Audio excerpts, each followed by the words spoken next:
Hello BookTube, welcome back to my 2026 library tour. This episode continues my tour of my history collection. So this little bookcase that I'm starting with really should be in the little manga room. But for the moment I'm using it for my history collection. And I have a number of mass market and smaller trade paperback books on these shelves. So let's get started with this top shelf here. First up is Empire's Crossroads, A New History of the Caribbean by Carrie Gibson.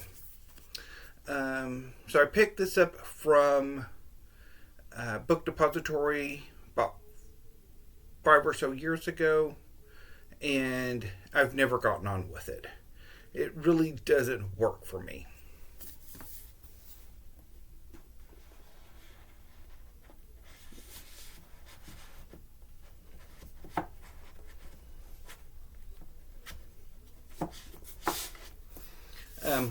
Bad Mexicans, Race, Empire, and Revolution in the Borderlands by Kelly Lytle Hernandez.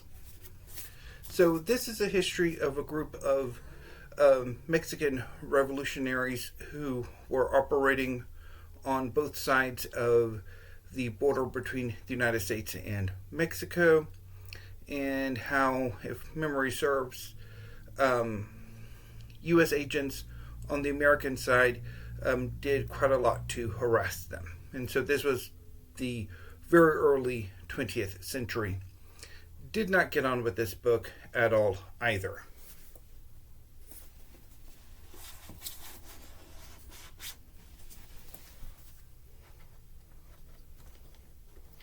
So the first book on this shelf that I actually did enjoy is Blood on the River, A Chronicle of Mutiny and Freedom on the Wild Coast. The untold story of the Berbice Slave Rebellion by Marjolaine Kars. So this is the story of a slave rebellion in the 18th century. And it is really good, really harrowing, and it won a bevy of awards, including the 2021 Frederick Douglass Book Prize and the Kundal History Prize. Really, really good.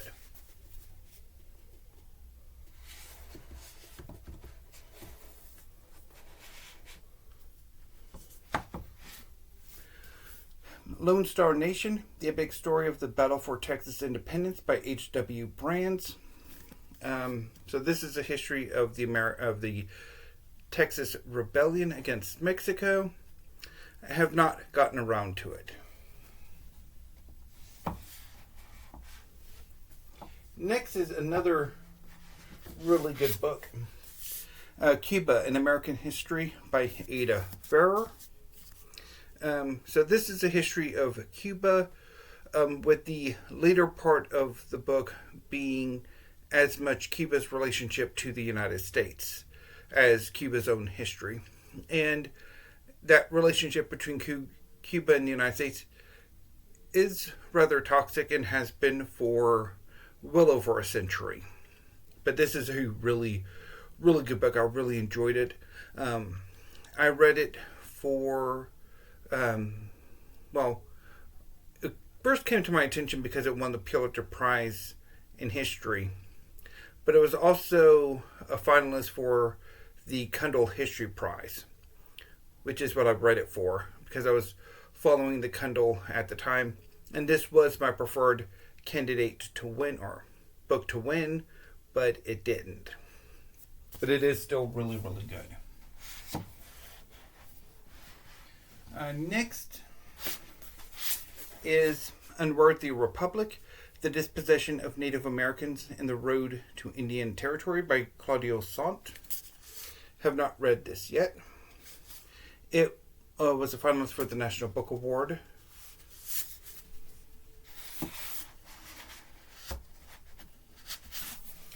So this is Ecstatic Nation, Confidence, Crisis, and Compromise, 1848 to 1877 by Brenda Wineapple. This is a really good book. It is a really good history of the United States in this period.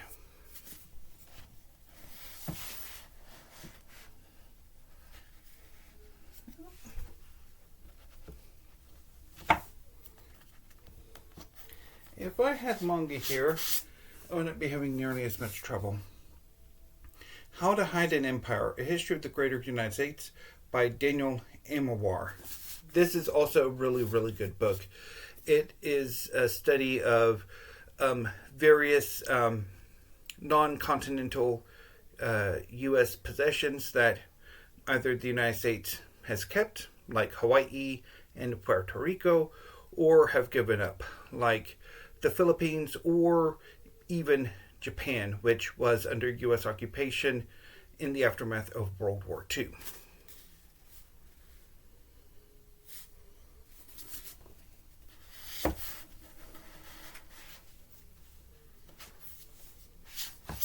Stony the Road, Reconstruction, White Supremacy, and the Rise of Jim Crow by Henry Louis Gates Jr.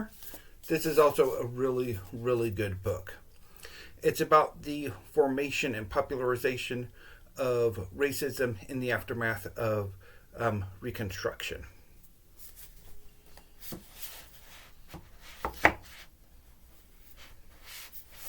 Next is Vanguard, How Black Women Broke Barriers, Won the Vote, and Insisted on Equality for All by Martha S. Jones.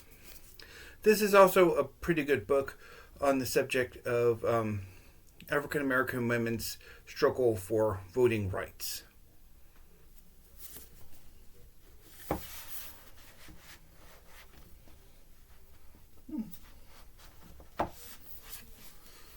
Dreams of El Dorado, A History of the American West by H.W. Brands.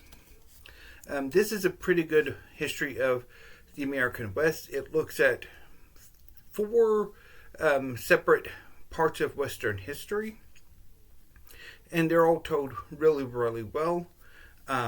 This is, I think, around the time that Brands had started to publish something every year, and so his transition to a more popular historian, I think, came about around this period.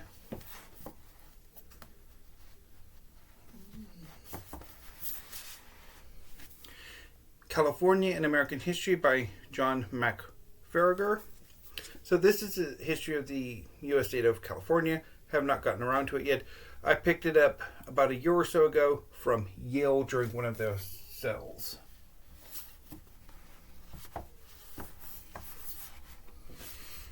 The Deviants War, The Homosexual versus the United States by Eric Cervini. So this is the story of a astronomer who was working for the U.S. government at a time when if you were outed as a gay man, you could be fired as a security risk. And so the person in this book had that happen to him, and he fought against that. And his fight included the beginnings of the early gay rights movement in the U.S. before Stonewall. I have not read the book, though. Next is Survivors, Children's Lives After the Holocaust by Rebecca Clifford. So this was also a finalist for the Condell Prize and was shortlisted for the Wolfson History Prize. I mean, this is a really good book about children and the Holocaust and their lives afterwards.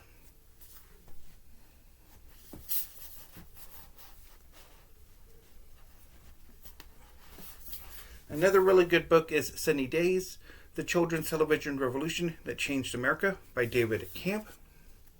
So this is a history of educational children's programming in the late 60s and 70s, which was a time in which a lot of children's programming tended to be more educational rather than more commercial, as it would turn into in the 80s with all of those toy commercial cartoon series like G.I. Joe and He-Man and She-Ra and Transformers and Teenage Mutant Ninja Turtles, and you get the idea. This is more about Sesame Street and Mr. Rogers' Neighborhood and the Electric Company and some local programming. Also, Schoolhouse Rock and Zoom.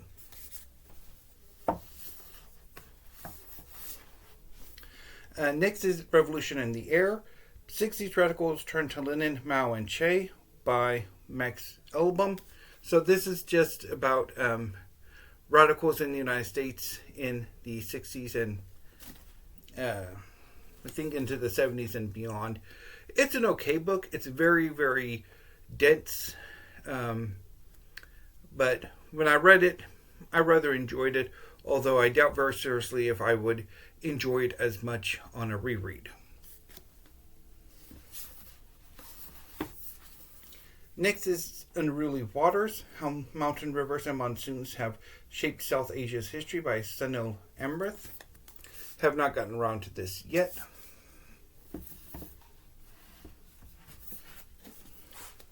The Anarchy, The Relentless Rise of the East India Company by William Dalrymple.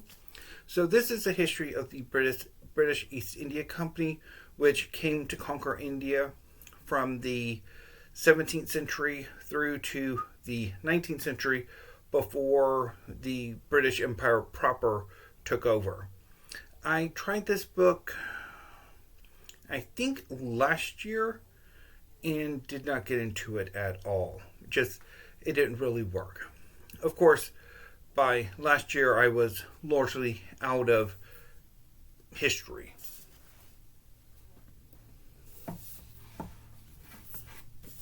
Insurgent Empire, Anti-Colonial Resistance, and British Descent by Priyamvada Gopal.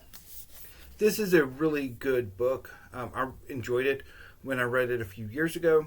It's about British dissent against various imperial crimes and the British Empire and their occupations of various places around the world.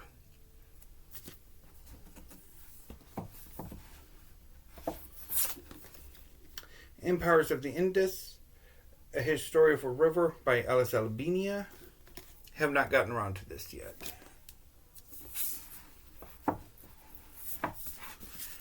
Vietnam, A New History by Christopher Gosha. Have not gotten around to this. And the last book on the shelf, and another one that I rather enjoyed, was Inglorious Empire, What the British Did to India by Shashi Tharoor. So this is a story that looks at how the British ruined India. Yes, the British did bring some nice things to India, but on the whole, the British Empire in India was a disaster for India. So that finishes off this first shelf. Tomorrow I will be coming to this second shelf. So look forward to that booktube. Until I see you next time, thank you. Have a great afternoon.